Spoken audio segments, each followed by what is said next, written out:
The transition from military service to civilian life is hard enough without the added burden of fighting for the benefits you earned, often while dealing with the very injuries or illnesses service caused.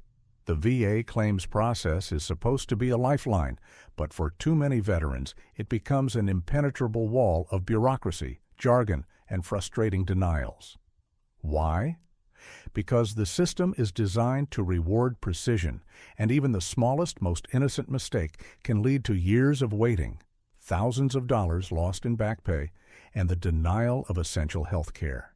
We're not talking about minor paperwork errors. We are discussing fundamental strategic failures that cost veterans their peace of mind and their financial future. If you are preparing to file, if you have been denied, or if you are stuck in the appeals cycle, you need to understand these 10 costly mistakes right now, because correcting them is the only way to secure the compensation you deserve. The first and arguably most catastrophic mistake veterans make is failing to establish a clear and legally sufficient nexus. The crucial link between your current diagnosed disability and an event, injury, or exposure during your military service. Think of the nexus as the bridge connecting your past service to your present medical condition. Without that bridge, the VA simply cannot connect the dots, and your claim collapses instantly, regardless of how severe your symptoms are or how compelling your personal story might be. The VA requires 3 specific elements to grant service connection, and missing even one is a guaranteed path to denial.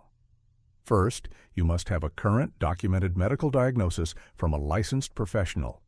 Simply feeling unwell or having pain isn't enough. It needs a formal diagnostic code.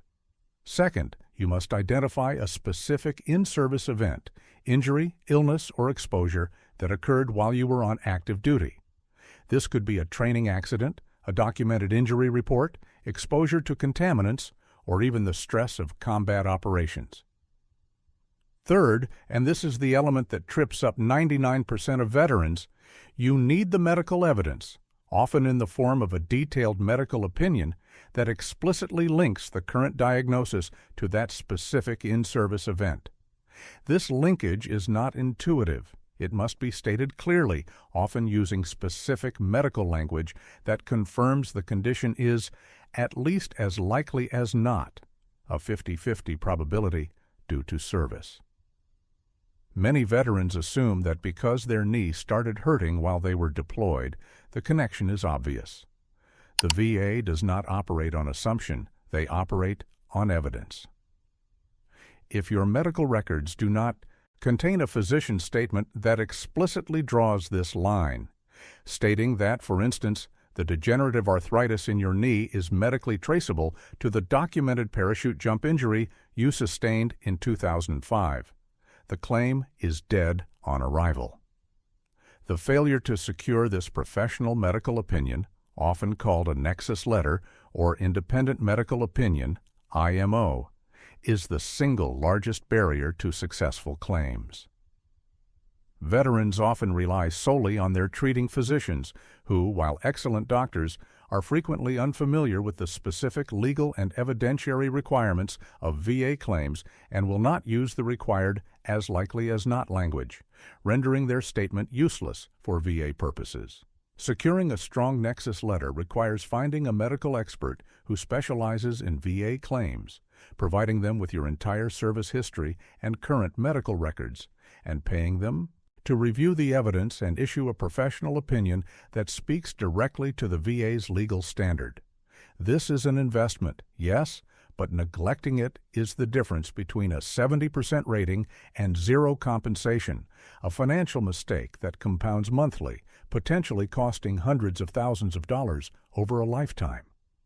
Furthermore, the nexus requirement applies equally to direct claims, secondary claims, and claims based on aggravation. For an aggravation claim, you must prove that service didn't just cause the condition, but that service worsened a pre-existing condition beyond its natural progression, which requires an even more detailed medical analysis to determine the baseline severity and the degree of service-related worsening. The complexity of establishing nexus for conditions like post-traumatic stress disorder, PTSD, is particularly high. Here, the nexus requires not just a diagnosis, but also corroborating evidence, a stressor verification that proves the traumatic event occurred in service and was related to fear of hostile military or terrorist activity, or other documented stressors. If that stressor is not clearly documented in service records, the veteran must provide highly detailed lay evidence or buddy statements to establish the event, and the medical opinion must then link the diagnosis to that verified stressor. The common mistake here is assuming that simply having a PTSD diagnosis is enough, when in reality, the VA spends significant resources trying to invalidate the stressor itself.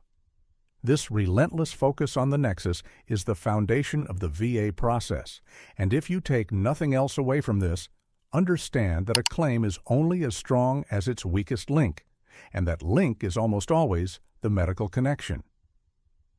If you submit a claim without a nexus letter for a non-obvious condition, you are essentially asking the VA to perform the necessary medical research and opinion writing for you, a task they are legally not required to do, and almost certainly will not do in a way that benefits your case. This failure to proactively secure the nexus documentation is not just a mistake.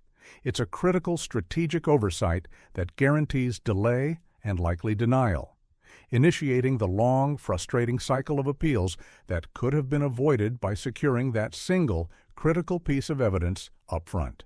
Every single veteran must treat the nexus letter not as an optional addition, but as the mandatory centerpiece of their entire claim submission strategy, understanding that the VA's duty to assist does not extend to creating the medical evidence required for a favorable decision.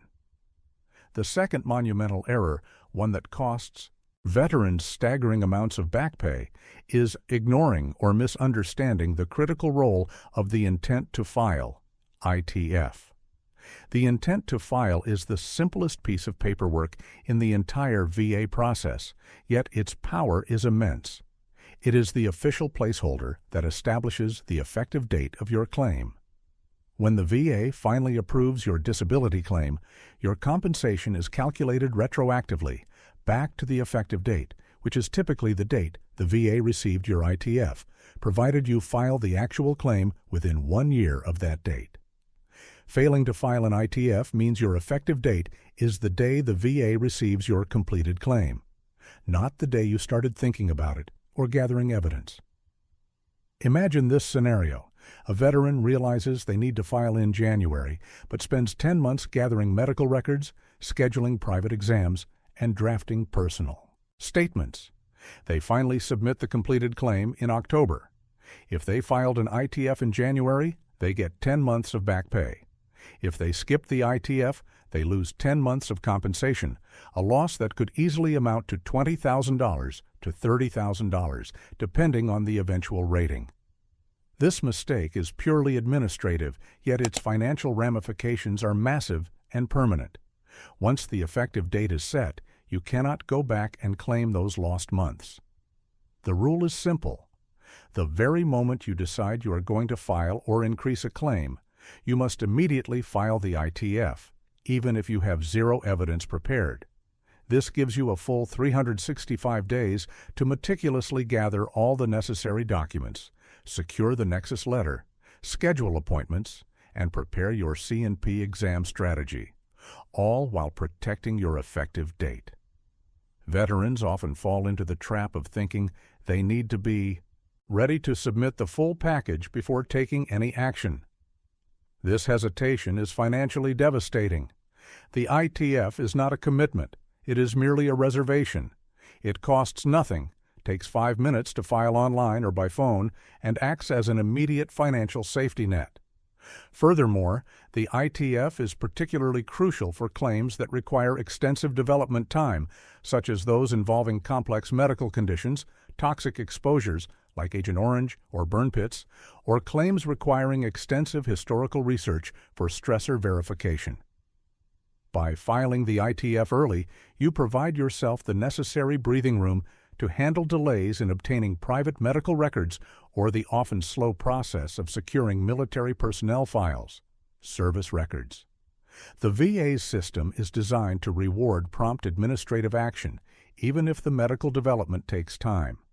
Veterans who wait until their evidence is perfect before initiating the process are essentially forfeiting their entitlement to months or even a full year of retroactive pay. This is pure, unadulterated financial negligence, and it is entirely avoidable. The ITF must be viewed as the first and most urgent step in the claims process, preceding all medical documentation and strategic planning.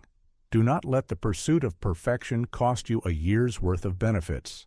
File the intent to file today.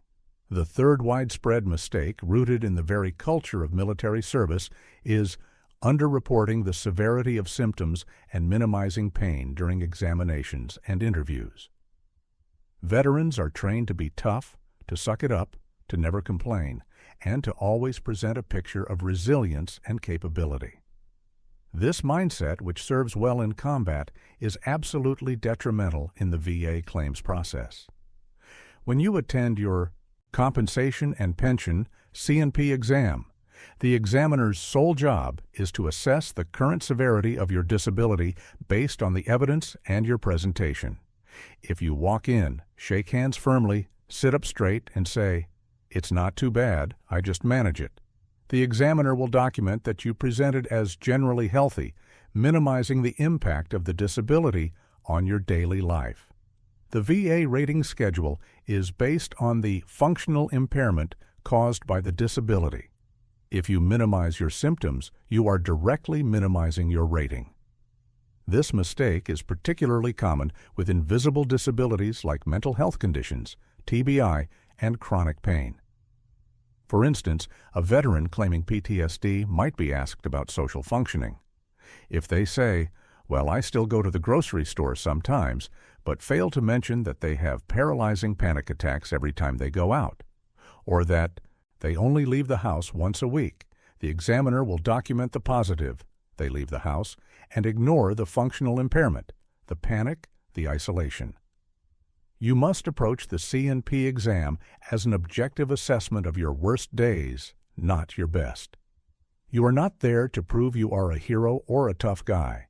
You are there to provide an honest, detailed account of how your service-connected condition prevents you from living a normal life, working, or maintaining relationships. This requires a level of vulnerability that many veterans find deeply uncomfortable. You must discuss the pain, the limitations, the frequency of flares, the inability to sleep, the isolation, and the reliance on medication. If you can only lift your arm to shoulder height on a bad day, but you demonstrate full range of motion during the exam, the examiner will record the full range of motion. You must proactively explain the variability of the condition, stating, "Today is a good day, but on my bad days, I can't lift this arm above my head at all, and that happens 3 times a week." If you fail to communicate the true functional limitations, the VA will default to the lowest possible rating, costing you thousands in monthly benefits. This minimization extends beyond the C&P exam. It affects the entire medical history. Many veterans skip doctor appointments or fail to report symptoms to their primary care physician because they don't want to seem like a bother. If your medical records are sparse, the VA has no objective evidence of chronic, severe symptoms, making it easy to argue that the condition is intermittent or minor. You must meticulously document every appointment, every flare-up, every medication change, and every conversation about your disability with your treating physician. Do not let military stoicism cost you the financial security and medical care you need. Be honest, be detailed, and focus on the functional impairment caused by your service.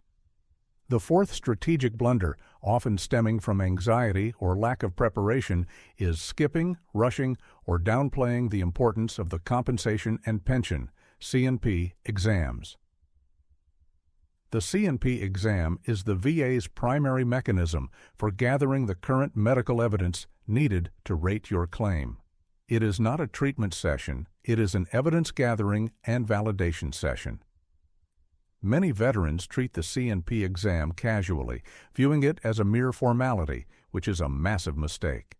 The C&P examiner, whether a VA employee or a contracted physician, acts as an agent of the VA to confirm the diagnosis, determine the severity, and often to provide the crucial nexus opinion.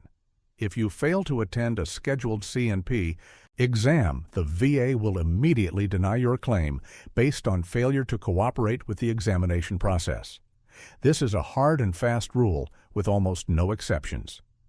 Furthermore, even if you attend, rushing through the exam or failing to provide comprehensive details severely compromises the outcome.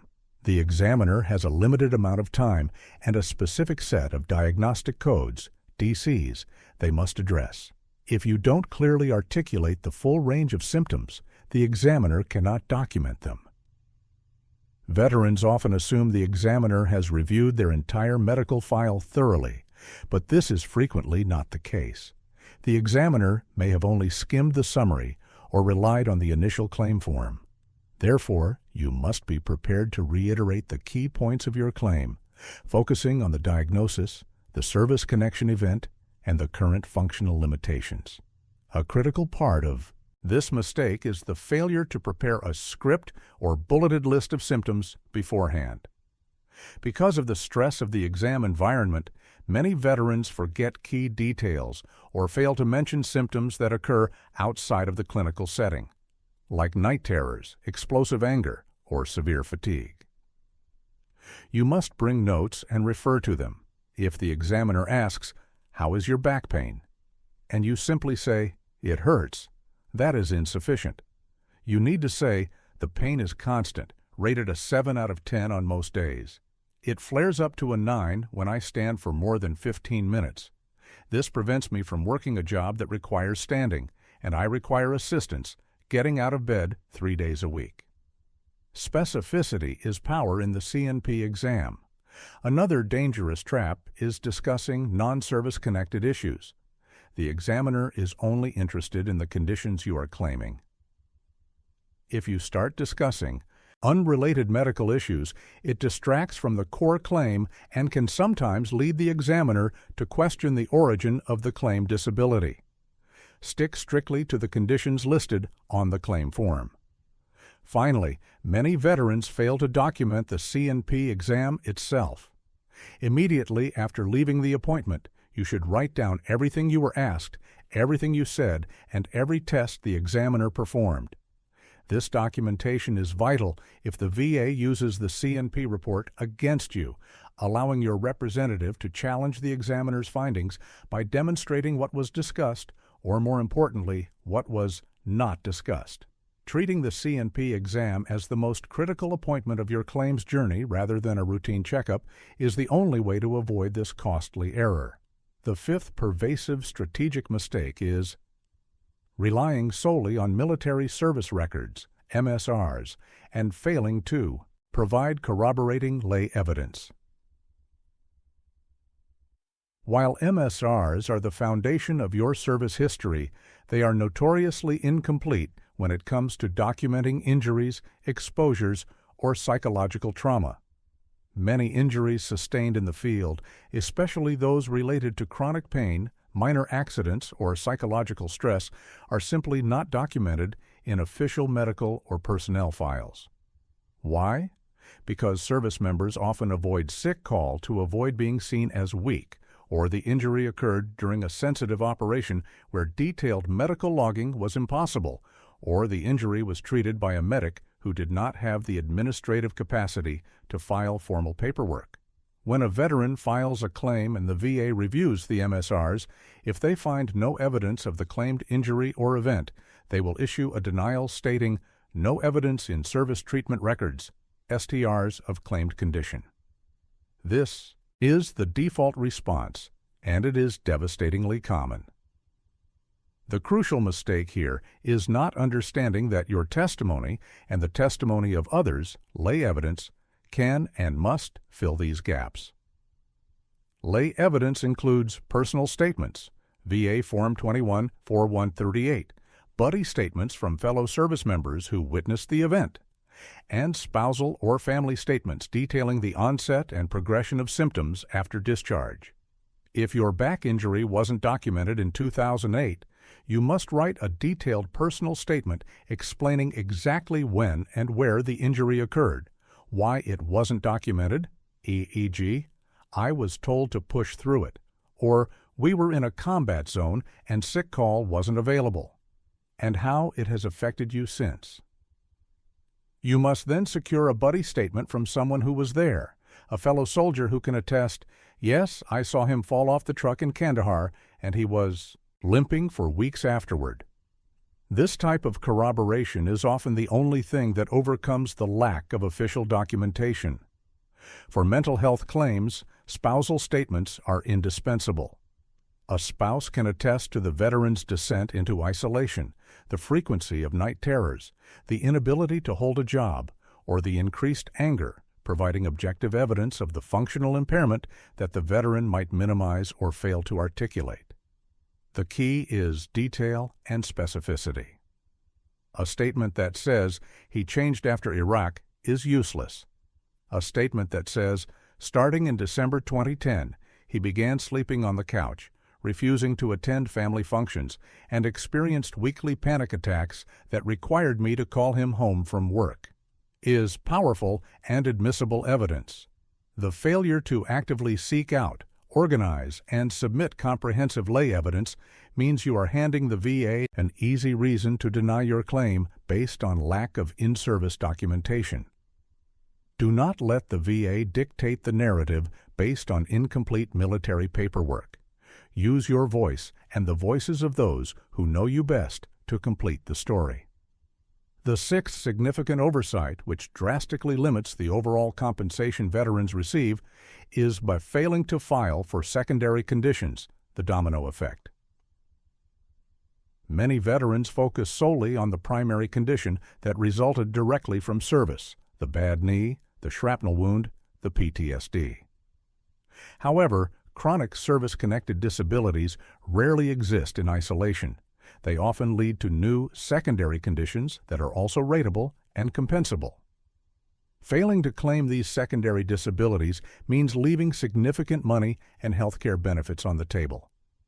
The VA defines a secondary service-connected disability as a condition that is proximately due to or the result of a service-connected condition. The most common examples are orthopedic issues leading to problems elsewhere. A service-connected knee injury causes the veteran to shift their gait, leading to chronic hip, ankle, or back pain. That resulting back pain is a secondary service-connected condition. Similarly, mental health conditions frequently cause physical ailments. Chronic PTSD or anxiety can lead to severe gastrointestinal issues like GERD or IBS, hypertension, migraines, or even weight gain, and subsequent sleep apnea due to medication or lifestyle changes caused by the primary condition. All of these secondary conditions are potentially rateable. The mistake here is assuming that because the secondary condition didn't happen during service, it isn't compensable. This is absolutely false. You must approach your health holistically and ask your doctor, is this new condition, e.g. carpal tunnel, medically related to my existing service-connected condition, e.g. shoulder injury? Just like the primary claim, a secondary claim requires a nexus, but this time the nexus must link the new condition to the existing service-connected condition, not directly to service itself. You need a medical opinion that states, it is at least as likely as not that the veteran's current diagnosis of severe migraines is proximately due to the chronic pain and anxiety associated with their service-connected PTSD. If you have a 50% rating for a primary condition and that condition has resulted in 3 secondary conditions rated at 10%, 20%, and 30%, those secondary ratings combine using VA math and can easily push you into the 70%, 80%, or 90% bracket, drastically increasing your monthly compensation. Veterans who only claim the primary condition are often stuck at a lower rating, unaware that the conditions that make their daily life miserable, the sleep apnea, the irritable bowel, the peripheral neuropathy, are all eligible for compensation because they are a byproduct of their service-related injury. This requires careful review of all current medical issues and proactive consultation with a physician who understands the secondary claims process. Every single veteran should review their existing service-connected conditions and meticulously track any new medical issues that have developed since discharge to ensure they are not missing out on crucial compensation from the domino effect of their primary disability. The seventh major strategic failure is submitting a claim too early without sufficient evidence, often referred to as the hasty submission. While the intent to file gives you a year to work, many veterans feel pressure to submit their claim as quickly as possible, especially if they are struggling financially. This urgency is understandable, but submitting an incomplete claim is almost always worse than waiting the full year. When you submit a claim, the VA begins its process. If the evidence is lacking, if you don't have a formal diagnosis, if you haven't established a pattern of treatment, or if you lack the critical nexus letter, the VA will review the file, note the deficiencies, and likely deny the claim. Once a claim is denied, the burden of proof becomes exponentially harder. You are no longer just filing a claim, you are now fighting a denial, which requires the more complex and time-consuming supplemental claim or higher-level review process. Furthermore, if you submit prematurely, the VA may schedule a C&P exam before you have had adequate time to develop your medical history. If you attend the C&P exam without a clear diagnosis or without having established a chronic symptom pattern through treatment, the examiner will note the lack of medical history, making it easy to argue that the condition is either not severe or not chronic. For instance, if you are claiming migraines but have only seen a doctor once, the VA will argue the condition is not chronic or rateable. If you wait 6 months, establish a pattern of treatment, try different medications, and log the frequency and severity of the attacks, the evidence is much stronger. The key is understanding that the VA rates chronic conditions based on long-term functional impairment. If you submit too early, you haven't given your condition enough time to mature in the medical records. Use the 365-day window provided by the intent to file to the maximum extent. Spend that time securing the nexus letter, gathering buddy statements, attending all necessary medical appointments, and ensuring that every symptom and functional limitation is meticulously documented in your private medical records. A well-developed claim, even if submitted on day 364, has a vastly higher chance of success than a hasty claim submitted on day 60. The initial denial resulting from a premature submission creates a bureaucratic nightmare that can add years to the process, far outweighing the benefit of getting the claim filed slightly faster. Slow, methodical preparation is the secret weapon in the VA claims process, and impatience is a costly, self-inflicted wound. The eighth administrative pitfall that ensnares countless veterans is not understanding the difference between a fully developed claim, FDC, and a standard claim. The VA offers two primary pathways for initial submission, and choosing the wrong one, or misunderstanding the requirements of the FDC, leads to massive delays. The fully developed claim is intended to be faster because the veteran certifies that they have submitted all relevant evidence, including private medical records, nexus letters, and lay statements, and they are waiving the VA's duty to assist in gathering those documents. The VA's job is simply to review the submitted package and make a decision. If done correctly, the FDC pathway can significantly reduce processing time. However, the costly mistake occurs when veterans file an FDC but fail to include all necessary evidence, particularly private medical records or the crucial nexus letter. If the VA determines the FDC is incomplete, they will pull it out of the FDC track and convert it into a standard claim. This conversion often results in the worst of both worlds.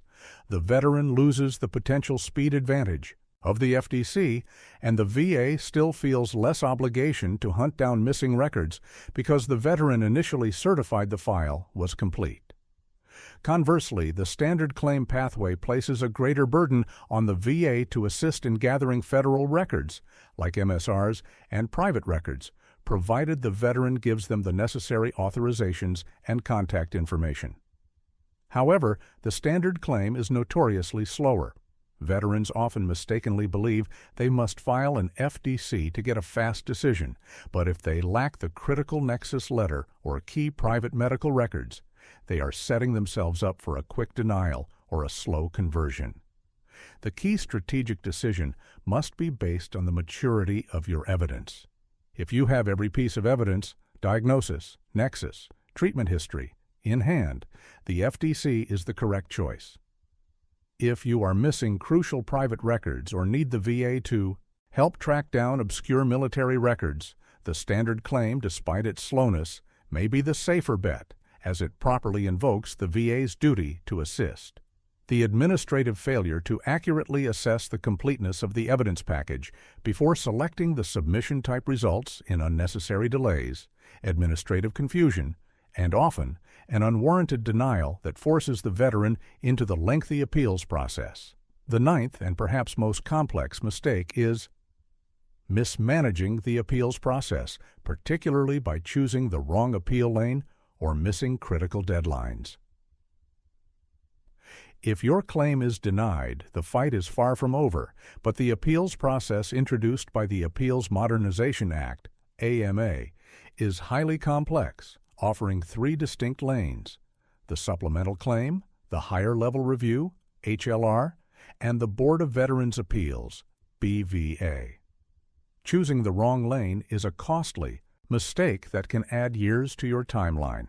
A veteran often makes the mistake of automatically filing an HLR when a supplemental claim is needed, or vice versa. The higher level review is appropriate if you believe the VA made an error based only on the evidence that was already in the file at the time of the initial decision. In an HLR, you cannot submit new evidence. The reviewer simply looks for errors in law or fact based on the existing record. If the VA denied you because they overlooked a piece of evidence or misinterpreted a regulation, the HLR is the fast lane.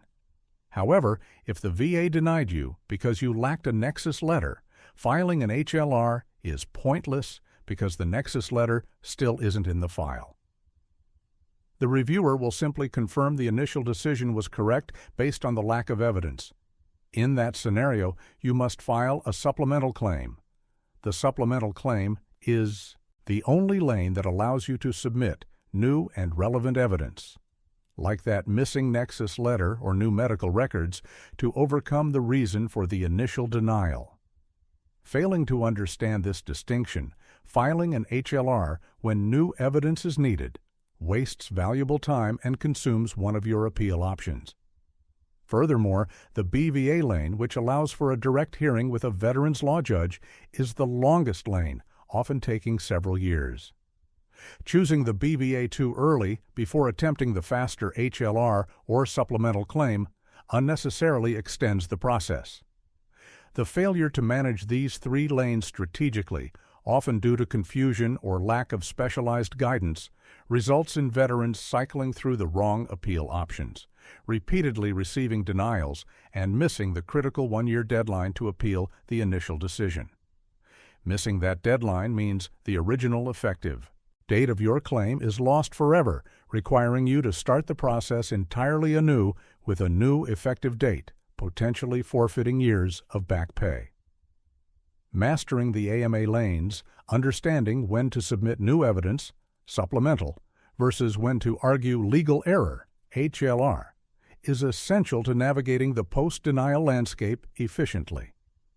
The 10th and final costly mistake, particularly for complex or highly denied claims, is insisting on the do-it-yourself, DIY, approach and not seeking professional accredited assistance. Many veterans, understandably wary of bureaucratic systems and fees, attempt to navigate the entire claims and appeals process alone. While simple, straightforward claims, like a clear broken bone documented in service, can often be managed solo, complex claims, those involving mental health, toxic exposure, multiple secondary conditions, or claims that have already been denied, require specialized knowledge of VA law, medical evidence requirements, and the AMA appeal system. The mistake is believing that sheer determination is enough to overcome the VA's legal and medical hurdles. The VA system is not designed for the layperson. It operates on specific legal definitions, diagnostic codes, and evidentiary standards that change frequently. A professional, an accredited Veteran Service Officer, VSO, an accredited claims agent, or an attorney, is trained to identify the missing nexus, challenge an inadequate C&P exam, correctly frame a stressor, and strategically select the right appeal lane. Veterans often fail because they submit too much irrelevant information, or worse, fail to submit the one key piece of evidence required. For example, a veteran might submit 500 pages of irrelevant medical records, but forget the one-page VA form that grants the VA permission to access those records. An accredited professional acts as a highly specialized filter and strategist. While VSOs are free, they are often overburdened. Claims agents and attorneys charge a fee, typically a percentage of the back pay awarded only if they win the claim. The costly mistake is avoiding this professional help out of principle or fear of fees, only to remain stuck in denial hell for years, losing far more in potential benefits than the professional fee would ever amount to. If your claim is complex, if you have been denied, or if you are aiming for a high rating, 70% or higher, the investment in professional guidance is often the most financially prudent decision you can make. Do not let the complexity of the VA system defeat you simply because you refuse to bring in an expert who understands the rules of the game better than you do. These 10 mistakes: the lack of nexus, the delayed intent to file, the minimization of symptoms, the poor C&P preparation, the reliance on incomplete MSRs, the failure to claim secondary conditions, the premature submission, the claim type confusion, the appeals mismanagement, and the DIY disaster are not minor hiccups. They are structural flaws in a veteran's claims strategy that guarantee delay, denial, and financial loss. The VA claims process is fundamentally an adversarial, evidence-based legal process, not a simple application for aid. Success demands meticulous preparation, deep understanding of VA requirements, and the willingness to seek out and secure the critical medical evidence needed to bridge the gap between your service and your current condition. Stop treating the process casually. Treat your claim as the most important legal and financial battle of your life, because securing these benefits is the key to your long-term health, financial stability, and peace of mind. Review your file now. Identify which of these 10 mistakes you have made or are about to make, and take immediate corrective action. Your future depends on it.